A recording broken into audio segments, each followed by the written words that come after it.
ልጆቻቸውን ለብቻቸው ትምህርት ቤት እንዲሄዱ እምትልኩ ወላጆች አደጋ ላይ ናችሁ። አስደንጋጭ ዜና ተሰምቷል። በመላ ኢትዮጵያ ህፃናት ከትምህርት ቤቶች እየተሰረቁ ኩላሊታቸው እየተሸጠ ነው። ከማያውቋቸው ሰዎች ጋር ተገናኝተው ቀጠሮ ተሰጥቷቸው ከቤት ከወጡ በኋላ ደብዛቸው ጠፍቷል። ኩላሊቷ ተወስዶ አስከሬኗ በተወሰደችበት አካባቢ ተጥሎ መገኘቱ ህዝቡን በጣም አስደንግጧል።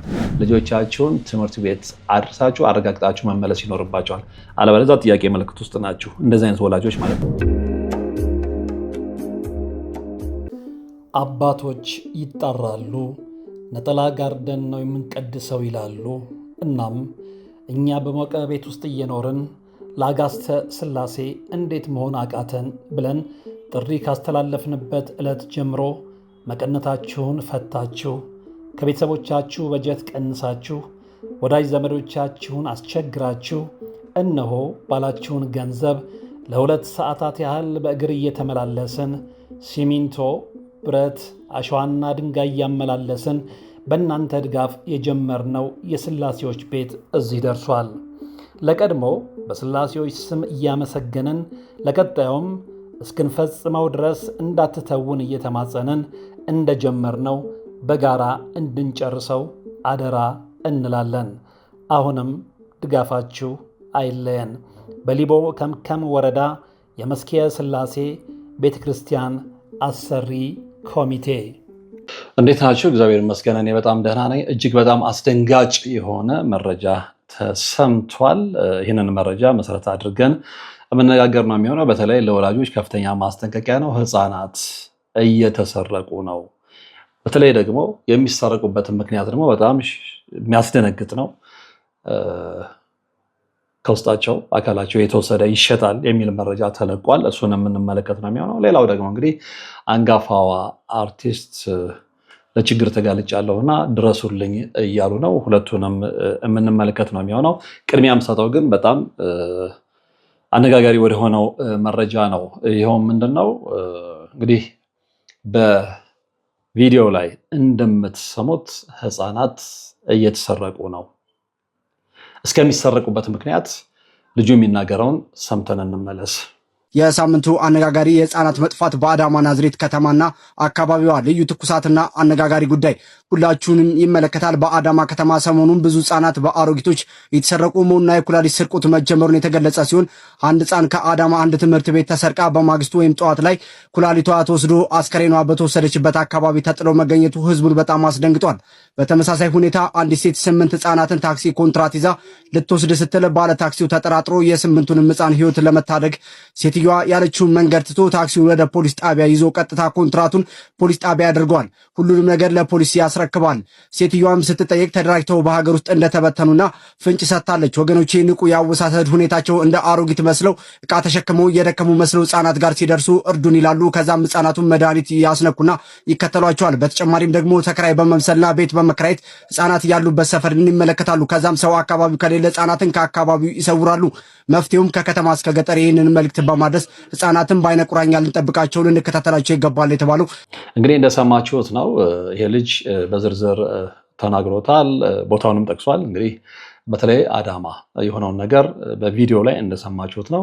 በተለይ ደግሞ እንግዲህ 8 ልጆችን ሊሰረቁ የነበረበትን ሁኔታ ከዛ በኋላ ደግሞ የተጠራጠረው ግለሰብ ቀጥታ መኪናውን ወደ ፖሊስ ወስዶ በቁጥጥር ስር ልትጠልፍ የነበረችው ሴት እንደዋለች ሰምታችኋል በቪዲዮ ላይ ማለት ነው። እና እንዲህ አይነት ነገር በጣም የተስፋፋ መጥቷል። እንደውም ተሰማርተዋል ነው የተባለው። እና እንዲህ አይነት ነገር አንድ ቦታ ላይ የተገደበ አይደለም። በጣም ብዙ ቦታዎች ላይ እንደዚህ አይነት ሰዎች መሰማራታቸውን ህፃናትን ደግሞ ለምን ጉዳይ እየሰረቁ እንደሆነም ተጠቅሷል። እና በተለይ ወላጆች፣ ትምህርት ቤት፣ የእምነት ተቋማት በዚህ ላይ ተባብረው ሊሰሩ ይገባል። ይሄ የሁሉም ሰው የጋራ የቤት ስራ ነው። ምንም የማያውቁ ልጆችን ለገንዘብ የሚስገበገቡ ግለሰቦች እየወሰዱ ለሀብታሞች በጥቁር ገበያ የሚሸጡበት ዘመን ላይ ስለደረስን ከመቼውም ጊዜ በላይ በተለይ ወላጆች ልጆቻችሁን ወደ ትምህርት ቤት ስትልኩ ልትጠነቀቁ፣ በዓይነ ቁራኛ ልትጠብቋቸው፣ የቅርብ ክትትል ልታደርጉ ይገባል። በጣም አደገኛ ጊዜ ላይ ስለሆነን ማለት ነው እና ይህንን ነገር በተግባር እየታየ እንደሆነ እንግዲህ ከቪዲዮ ተረድታችኋል። በነገራችን ላይ እንዲህ አይነት ነገር ኢትዮጵያ ውስጥ ብቻ ሳይሆን በዓለም አቀፍ ደረጃ አሁን በጣም አሳሳቢ የሆነ ጉዳይ ሆኗል እና ችግሩ በጣም ስር እየሰደደ መጥቷል ማለት ነው። እንግዲህ የህፃናት ስርቆትን በተመለከተ በተለይ ደግሞ የአካል ክፍል ሽያጫቸውንም በተመለከተ እንግዲህ ብዙ ጊዜ እርስ በርስ የተሳሰሩ የሰው ልጅ ዝውውር አካላት ናቸው። እነዚህ የወንጀሉ አፈጻጸም በተለያዩ መንገዶች ሊሆን ይችላል። ለምሳሌ አንደኛው ለሽያጭ እና ለጉልበት ብዝበዛ ነው። የህፃናት ጉልበት በዓለም አቀፍ ደረጃ ይፈለጋል። ብዙ በተለይ ደግሞ የታዳጊ ሀገራት ህፃናት እየተጠለፉ እየተወሰዱ እየተታለሉ በጥቅማ ጥቅም ጉልበታቸው ይበዛበዛል። ከዛም አለፍ ሲል አሁን እኛ ሀገር ውስጥ ተከስቷል እንደሚባለው የአካል ክፍላቸው እየወጣ በጥቁር ገበያ ለሀብታሞች ይሸጣል እና በጣም ልንጠነቀቅ ይገባል። ከመቼውም ጊዜ በላይ የህፃናት መጠለፍና የህፃናት መጥፋት እየተባባሰ መጥቷል ማለት ነው። ሌላው ምንድን እንግዲህ አሁን እንደተነጋገርነው በጣም ከባድ የሆነው ወንጀልም ለአካል ክፍል ንግድ ሲባል የሚሰረቁ ህፃናት ጉዳይ ነው። ይህ በጣም እንግዲህ አስከፊው የወንጀል ደረጃ ሲሆን ህፃናት ተጠልፈው የውስጥ አካላቸውን በህገወጥ መንገድ አውጥቶ በጥቁር ገበያ ለሀብታሞች መሸጥ በፊት እንሰማ የነበረው ህንድን፣ ፓኪስታን እና የመሳሰሉ ሌሎች ሀገራት ላይ ነበር። አሁን ግን ሀገራችን ውስጥ በሚያስደነግጥ ሁኔታ ተስፋፍቷል እየተባለ ነው እና ትኩረት ሊሰጠው ይገባል። እንግዲህ ወንጀለኞቹ የሚጠቀሙባቸው ዘዴዎችን ማወቁ እጅግ በጣም ጥቅም ይኖረዋል። አንደኛው ምንድነው? ህፃናቶችን እንዴት ነው የሚያታልሏቸው? አንደኛው የቴክኖሎጂ ማታለል ነው። ይሄ ማለት እንግዲህ በሶሻል ሚዲያ አሁን የሶሻል ሚዲያ ዘመን ነው። በቲክቶክ፣ በፌስቡክ እና በመሳሰሉት ህፃናትን በጓደኝነት በመቅረብ ስጦታዎችን በመስጠት ወይም ደግሞ የፎቶ ውድድር አለ በሚል ማታለል፣ በአካል እዛ ቦታ ላይ እንዲገኙ በማድረግ እነዛን ህፃናቶች አታሎ መውሰድ ነው። ሌላው እንግዲህ ምንድነው? የድህነት ተጋላጭነት ነው። ይሄ ማለት ምንድነው? በጣም ድሃ የሆኑ ቤተሰቦችን ልጆቻቸውን የተሻለ ትምህርት ቤት እናስተምርላችኋለን፣ የተሻለ እድል እንዲያገኙ ማድረግ እንችላለን፣ እናስተምርላችኋለን፣ የተሻለ ስራ እናስቀጥራለን በሚል የውሸት ቃል ብዙ ቤተሰቦችን በማታለል ህፃናቶችን መውሰድ ነው። ይሄ በተለይ ደግሞ ይሄ ግብረሰናይ ነን የሚሉ ድርጅቶች ላይ እንዲህ አይነት ነገሩ በጣም ጎልቶ እየታየ እንደሆነ መረጃዎች ያመለክታሉ። በነገራችን ላይ ሁሉም ግብረሰናይ ድርጅቶች ያንን ያደርጋሉ ማለት ባይሆንም ግን እዛ አካባቢ ላይ ጥንቃቄ ሊደረግ ይገባል የሚሉ ማሳያዎች አሉ። ሌላው ቀጥተኛ ጠለፋ ነው። እንግዲህ በጣም አስቸጋሪውና ከባዱም ደግሞ ይሄ ነው። እንግዲህ አሁን በልጁ ቲክቶክ ላይ እንደተመለከትነው አዳማ ውስጥ የሆነውን ነገር ሰምተናል። ሞር ከዚህኛው ነጥብ ጋር በደንብ የሚያያዝ ነው። ያ ማለት ምንድነው? ቀጥተኛ ጠለፋ ማለት ነው እና ህፃናት በተለይ ብቻቸውን ትምህርት ቤት ሲሄዱ ልብ አድርጎ ወላጆች እዚህ ላይ በደንብ እንድታሰምሩልኝ እፈልጋለሁ።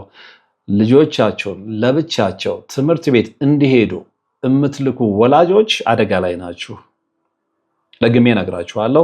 እንደዚህ አይነት ወላጆች በግድ የለሽነት የሚሆን ሰው በማጣት ምንም ይሁን ሰው ብታጡ እንኳን እናንተ ሁሉን ነገር ትታችሁ ከልጅ የሚበልጥ ነገር የለምና ልጆቻችሁን ትምህርት ቤት አድርሳችሁ አረጋግጣችሁ መመለስ ይኖርባቸዋል። አለበለዚያ ጥያቄ ምልክት ውስጥ ናችሁ፣ እንደዚህ አይነት ወላጆች ማለት ነው እና ህፃናት ብቻቸውን ትምህርት ቤት ሲሄዱ መጫወቻ ቦታዎች ላይ ሲገኙ ወይም ደግሞ ሰው በሌለበት መንገድ ላይ ሲገኙ በኃይል አፍነው መውሰድ እየተለመደ መጥቷል እና ልጆቻችሁን ብቻቸውን አትልቀቋቸው። እንግዲህ ለምንድን ነው እነዚህ ሰዎች እነዚህ ወንጀለኞች በተለይ ከቅርብ ጊዜ ወዲህ ለምንድን ነው ህፃናት ላይ ያተኩሩት ብለን ስንጠይቅ የምናገኘው መልስ አለ። አንደኛ ህፃናቶች ጉልበታቸው ደካማ ስለሆነ የወጣቶችንና የጎልማሶችን ያህል ራሳቸውን መከላከል ስለማይችሉ በቀላሉ እነሱን ማጥቃት ስለሚቻል ነው፣ አቅማቸው ደካማ በመሆኑ። ሌላው ምንድነው እንግዲህ በቀላሉ በአሻንጉሊት፣ በከረሜላ፣ በአይስክሬም እና በመሳሰሉት ነገር በቀላሉ እነሱን ማታለል ስለሚቻል ነው። ሌላው እንግዲህ በጣም በሚያሳዝን ሁኔታ የውስጥ አካላቸው ከአዋቂ ሰው ይልቅ ጤናማና አዲስ እንደሚሆን ስለሚታመንበት ነው እና በእነዚህ በሶስት ምክንያቶች ወንጀለኞቹ ህፃናቶች ላይ ያተኩራሉ ማለት ነው። ሌላው እንግዲህ ምንድነው የመከላከያ መንገዶች ምን መደረግ አለበት የሚለውን ስንነጋገር ቅድም የጠቀስኩት ነገር አለ። በተለይ ትምህርት ቤቶች፣ የእምነት ተቋማትና ወላጆች አንድ ላይ በትብብር ከሚመለከታቸው ህጋዊ አካላት ላይ ሊሰሩ ግድ ይላል። ችላ የሚባል ከሆነ ግን መስዋዕትነትን እንከፍላለን እና እዛ ላይ በደንብ ሊሰራበት ይገባል። እንግዲህ አንደኛው ልጆችን በቅርብ መከታተል የግድ አስፈላጊ ነው። ህፃን ወደ ትምህርት ቤት ሲሄዱም ሆነ ሲመለሱ ብቻቸውን እንዳይሆኑ ማድረግ ያስፈልጋል። ከማያውቁት ሰው ማራቅን ማስተማር ለልጆቻችን ቤት ውስጥ በደንብ ልንናገር ይገባል። በፍጹም የምታውቁት ሰው ካልሆነ በስተቀር በከረሜላ የሚሆን በአሻንጉሊት እንዲሁም ደግሞ በአይስክሬም ቢያታልላችሁ እንዳትቀርቡ። እንዲህ አይነት ነገሮች አሉ ብለን በየዕለቱ ልጆቻችንን ብናስተምራቸው ማስጠንቀቂያ ይሆናል። ሌላው ምንድነው እንግዲህ ልጆች የራሳቸውን ሙሉ ስም፣ የወላጆቻቸውን ስም፣ ስልክ ቁጥርና የመኖሪያ አካባቢያቸውን እንዲሸመድዱና እንዲያውቁ ማድረጉ ወሳኝነት ይኖረዋል። ከጥንቃቄው ጀርባ ቢያንስ ያንን የሚያውቁ ከሆነ ለሰዎችም ተናግረው ወላጆቻቸውን እንዲያገናኟቸው ማድረግ ይችላሉ። እንግዲህ የዕለት ከዕለት ውሎን መጠየቅ ልጆችን ወሳኝነት ይኖራል። እንግዲህ ልጆች ውላቸውን እንዲያወሩ ማበረታታት። አንዳንድ ወላጆች ለልጆቻቸው እንደዚህ አይነት ፊት አይሰጡም። ለምን እንደሆነ አይገባኝም። አዲስ ያገኟቸው ጓደኞች ወይም ስጦታ የሚሰጧቸው ሰዎች ካሉ በጥንቃቄ ማጣራት እጅግ በጣም ወሳኝነት ይኖረዋል እና እዛ ላይ በደንብ ትኩረት ልናደርግ ይገባል። በነገራችን ላይ እንግዲህ በኢትዮጵያ የተከሰቱ ክስተቶችም አሉ ከዚህ ጋር በተያያዘ። አንደኛ የህፃናት ሌቦች በቁጥጥር ስር ውለዋል፣ በተለያየ ጊዜ አዲስ አበባና ክልሎች ላይ ማለት ነው። እንዲሁም ደግሞ የድንበር ማሻገሪያና የስደት አደጋዎችንም በተመለከተ የተመለከትናቸው ነገሮች አሉ። እነሱን ግምት ልናስገባ ይገባል። እንዲሁም ደግሞ በዓለም አቀፍ ደረጃ የተመዘገቡ ሁኔታዎችንም ስንመረምር ከመቼውም ጊዜ በላይ በህፃናት ላይ ትኩረት እየተደረገ እንደሆነ ይገባናልና የበለጠ ነገሩ ትኩረት እንድንሰጥ ምክንያት ይሆነናል። ለምሳሌ ኩላሊትን ወይም ደግሞ የህፃናት አካልን ጥቁር ገበያ ስንመለከት በዓለም አቀፍ ደረጃ እንግዲህ የአካል ክፍል ንግድ በጣም በሚያሳዝን ሁኔታ ቀይ ገበያ ተብሎ ነው የሚጠራው። በዓለም ጤና ድርጅት WHO መረጃ መሰረት እንግዲህ በየዓመቱ በሺዎች የሚቆጠሩ ህገወጥ የኩላሊት ንቅለ ተከላዎች በጥቁር ገበያ እንደሚከናወኑ ይፋ ወጥቷል። እንደ አውሮፓውያን አቆጣጠር እንግዲህ በ2010 አካባቢ መጀመሪያ ላይ በኮሶቮ እና በግብፅ ልብ አድርጎ የተወሰኑ ህገወጥ ክሊኒኮች በቁጥጥር ስር እንደዋሉ የሚያሳዩ ማስረጃዎች አሉና ያ ነው አሁን እኛ ኢትዮጵያ ውስጥም እየሆነ ያለው ማለት ነውና እነዚህ ክሊኒኮች እንግዲህ ስደተኞችን እና ህፃናትን በማታለል ልብ አድርጎ ሞር ትኩረት ያደረጉት ስደተኞችና ህፃናት ላይ በተለይ ደግሞ ህፃናት ላይ ማለት ነውና በማታለል ወይም ደግሞ በማገት አካላቸውን እየወስዱ እንደነበረ ነው የተረጋገጠው። ሌላው እንግዲህ ኦንላይን ጠለፋዎች ናቸውና በቅርብ ዓመታት በአሜሪካና በአውሮፓ የተመዘገቡ ሪፖርቶች እንደሚያመለክቱት እንግዲህ በርካታ ህፃናት በኦንላይን ጌሞች ልብ አድርጎ ኦንላይን ጌሞች በሶሻል ሚዲያ አማካኝነት ከማያውቋቸው ሰዎች ጋር ተገናኝተው ቀጠሮ ተሰጥቷቸው ከቤት ከወጡ በኋላ ደብዛቸው ጠፍቷል። ለዚህም ነው ልጆቻቸውን ከዲጂታል ሚዲያ ላይ አርቁ የሚባለው። ዛሬ ልጆች የሚጠመዱበት በርካታ ነገሮች ተዘርግተዋል። አንደኛው ደግሞ አሁን የጠቀስኩት ቪዲዮ ጌም ነው። በቀላሉ በዛ እንደሚታለሉ ይታወቃል። ዛሬ በቀላሉ ኢንተርኔትን አክሰስ ማድረግ ይቻላል እና ልጆች እዛ ላይ በሚውሉበት ሰዓት ላይ እነሱን ሆን ብለው የሚያጠምዱ ለእንደዚህ አይነት ድርጊት የተሰማሩ ሰዎች ስላሉ በቀላሉ እነሱ ወጥመድ ውስጥ ሊወድቁ ስለሚችሉ ልጆቻችንን ከኦንላይን ጠለፋ ልንጠብቃቸው ይገባል ማለት ነው እና እነዚህ ነገሮች ላይ ትኩረት የማናደርግ ከሆነ አሁን የተነገርነውን ነገር ትኩረት ሰጥተን ከትምህርት ቤት ኃላፊዎች ጋር ግንኙነት ካላደረገን፣ ከትምህርት ቤት ኃላፊዎች ጋር ካልተነጋገርን፣ ከእምነት ተቋማት ጋር ካልተነጋገርን፣ የእምነት ተቋማትም ስራቸውን ካልሰሩ፣ ትምህርት ቤቶችን ስራቸውን የማይሰሩ ከሆነ በልጆቻችን ዋጋ እንከፍላለን። በጣም ትኩረት ሊሰጠው የሚገባ ወቅታዊ አጀንዳ ስለሆነ በተለይ ወላጆች ልትጠነቀቁ ይገባል። ልጆች እየተሰረቁ ነው። ልጆች እየተዘረፉ ነው። ከዘረፋው በላይ የሚያስደነግጠው ግን የሚሰረቁበት ምክንያት ነው። እሱን ነግሬያችኋለሁ፣ አልደግመውም። ስለዚህ እባካችሁ ወላጆች ልጆቻችሁን የቅርብ ክትትል አድርጉ ልጆቻችሁ ላይ። ሁለተኛው መረጃ በመግቢያም ላይ አስተዋውቄዋለሁ። እንግዲህ እኚህ አንጋፋ አርቲስት የደረሰባቸውን ችግር ተናግረዋል።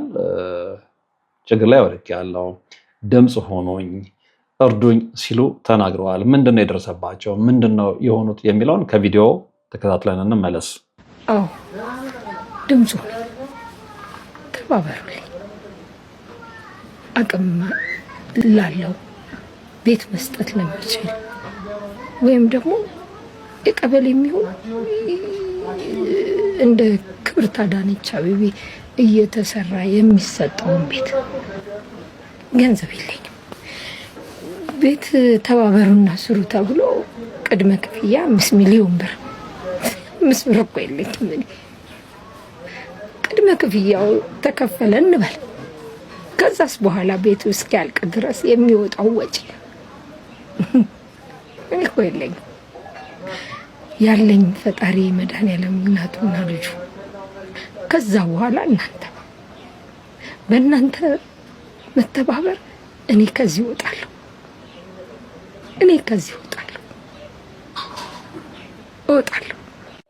እንግዲህ አንጋፋው አርቲስት እንደተናገሩት ችግራቸው የቤት ችግር ነው።